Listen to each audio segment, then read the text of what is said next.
सूरज की पहली किरणें जैसे ही खेतों पर पड़ी, पूरी धूलपुर की धरती सुनहरी आभा में नहा गई।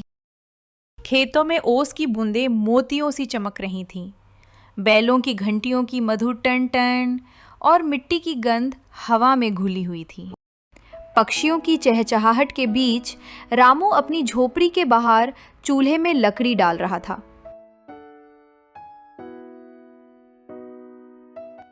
गौरी घड़ा रखकर बोली, आज फिर खेत में काम है? रामू ने लंबी सांस भरते हुए कहा, हाँ, लेकिन अब मन नहीं लगता। सोच रहा हूँ शहर चला जाऊं, ट्रेन पकड़ लो। गौरी चौंक उठी।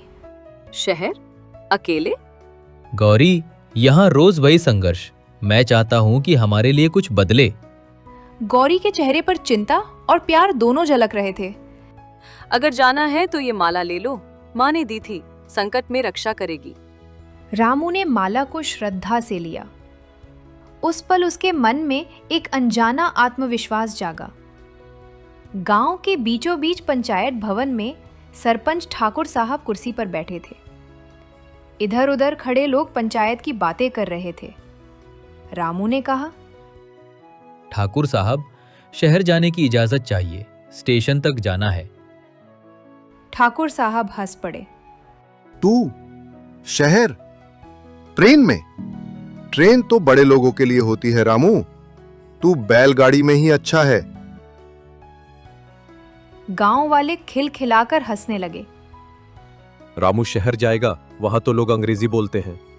रामू ने शांत स्वर में कहा, मैं अंग्रेजी नहीं जानता, लेकिन मेहनत करना जानता हूँ। ठाकुर का चेहरा गंभीर हो गया। जा, लेकिन याद रख, शहर की हवा गांव की मिट्टी को भूल जाती है। गांव के चौपाल में अकेला बैठा रामू भविष्य के बारे में सोच रहा था। तभी भोला आया। भाई, तू सच में शहर जा रहा है? हाँ भोला, अब और रुकना नहीं चाहता। भोला मुस्कुराया। तो मैं भी चलूंगा स्टेशन तक। ट्रेन की सीटी सुनने वाले ही मंजिल पाते हैं। रामू हंसा। तेरी दोस्ती ही मेरी ताकत है।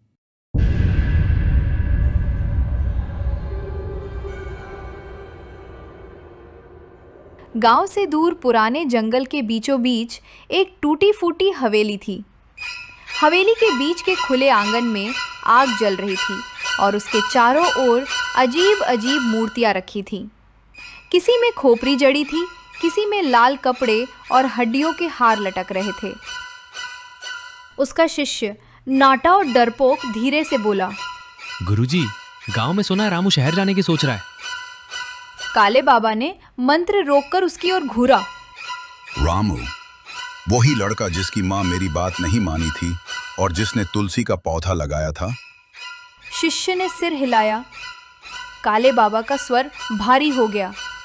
तुलसी की माला, वो मेरी शक्ति के विपरीत है। अगर रामू शहर गया और सफल हुआ तो लोग मुझसे डरना छोड़ देंगे। मेरी हवेली के सामने के दिए हमेशा बुझते रहेंगे और मैं कमजोर हो जाऊंगा। उसे रोकना होगा। उसने हवा में मुट्ठी भर राख उछाली। राख हवा में घूमते घूमते काले धुएं में बदल गई और आसमान की तरफ बढ़ गई।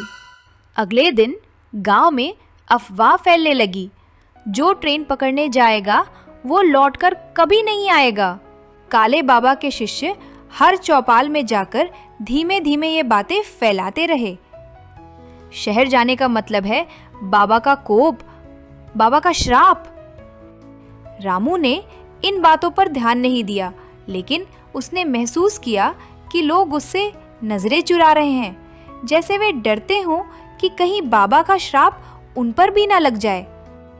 रामू के शहर जाने से एक रात पहले काले बाबा ने जंगल में सबसे बड़ा तांत्रिक अनुष्ठान किया। बारिश नहीं हो रही थी, लेकिन उसकी हवेली के ऊपर काले बादल घिर आए। बिजली की चमक और बांस की आवाज के बीच बाबा ने जमीन पर खून से एक नक्शा बनाया, जिसमें गांव, स्टेशन और जंगल का रास्ता दिख रहा था।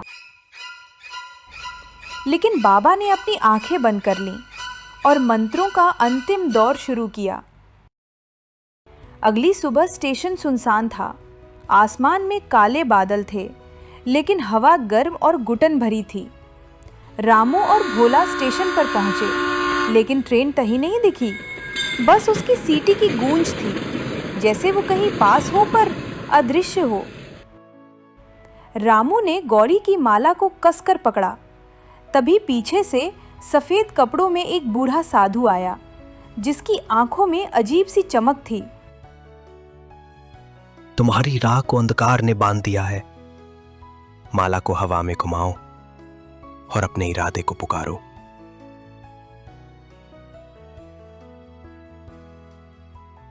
रामू ने वैसा ही किया। माला के घूमते ही एक तेज रोशनी फैली, जैसे सूरज ने अचानक बादलों को चीर दिया हो।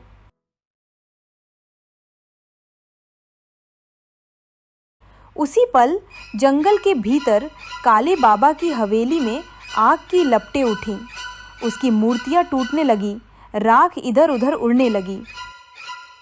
बाबा ने चीख मारी, नहीं, ये माला, ये आस्था। लेकिन देर हो चुकी थी। उसकी शक्ति टूट चुकी थी। ट्रेन की डिब्बे में बैठते हुए रामू ने खिड़की से गौरी और भोला को देखा। मैं गांव की मिट्टी साथ ले जा रहा हूँ, यही मेरी ताकत है। शहर जाके बड़ा आदमी बनना, लेकिन गांव को मत भूलना। गौरी की आंखें नम थी, लेकिन होठों पर मुस्कान। तेरी सीटी अब हमारी उम्मीद बन गई है। गांव में रामू की विदाई के बाद अजीब बातें फैलने लगी। काले बाबा की शक्ति कमजोर हो रही थी। गौरी ने गांव की महिलाओं से कहा, डर को हटाओ, आस्था को अपनाओ। रामू ने हमें रास्ता दिखाया है। गांव में तुलसी के पौधे लगाए जाने लगे। लोग अब बाबा के पास जाने से कतराने लगे। काले बाबा अकेलेपन में और चिड़चिड़े हो गए। रात में उनके डेरे से आवाजें आती, लेकिन कोई वहां नहीं जाता। 1 साल बाद रामू गांव लौटा, हाथ में छोटा बैग, चेहरे पर आत्मविश्वास। स्टेशन पर भोला ने गले लगाकर कहा, तू बदल गया है भाई, लेकिन तेरी मुस्कान वही है। अब मैं गांव के लिए काम करूंगा, बच्चों को पढ़ाऊंगा, लोगों को शहर से जोड़ूंगा। गांव की पगडंडी पर चलते हुए रामू की आवाज बैकग्राउंड में गूंजी। सपने देखने वाले गरीब नहीं होते, और जो ट्रेन की सीटी सुनते हैं वे एक दिन जरूर मंजिल तक पहुंचते हैं। और तभी ट्रेन की सीटी फिर से गूंजी, इस बार पूरे गांव के लिए उम्मीद बनकर।